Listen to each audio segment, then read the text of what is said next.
Hi, my name is Bonnie Barker. I'm with Bonnie Big Crochet, and today I'd like to show you the double stitch, which basically is alternating the single crochet and double crochet. I'm going to be working on my trusty little swatch here, which is simply 2 rows of double crochet. This stitch can be worked over any number of stitches. I'd recommend that you stick to a number that is even, though. It works best when pattern writing and so forth if you're using an even number. To begin, we're going to go ahead and take that out so I can show you. Let's say we're at the end of a row. We're going to chain 1, and we're simply going to do a single crochet and then a double crochet. So basically a short stitch and then a tall stitch.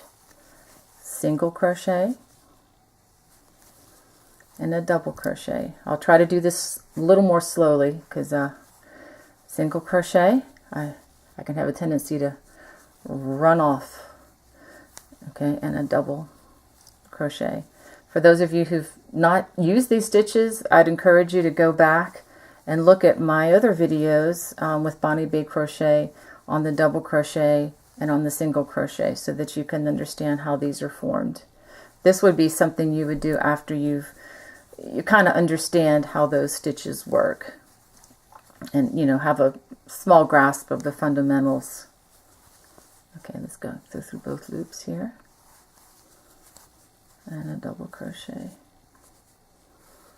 single crochet, and I'm going to go ahead and put a double crochet in the turning chain just because I want the number to be even.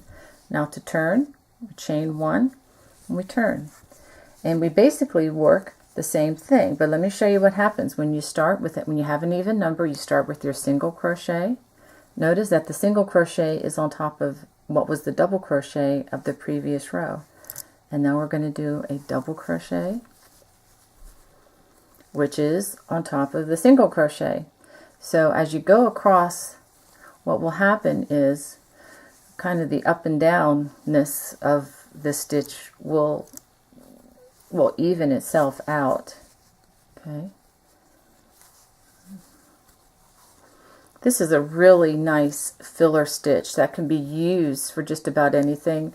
It could be the main body of a project, just doing the double stitch, or you could use it for filler in between cabling.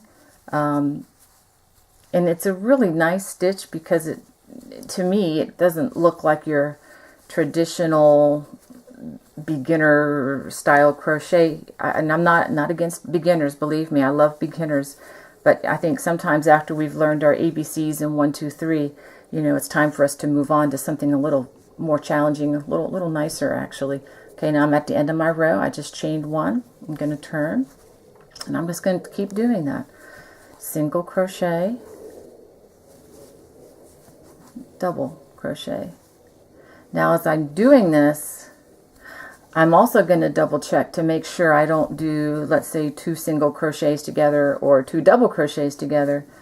And you can kind of visually check each time you crochet that you're putting the correct stitch where you want it to go.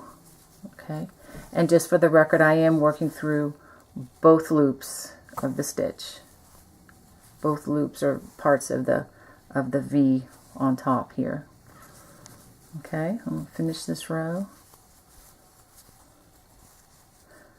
This is a really nice texture too.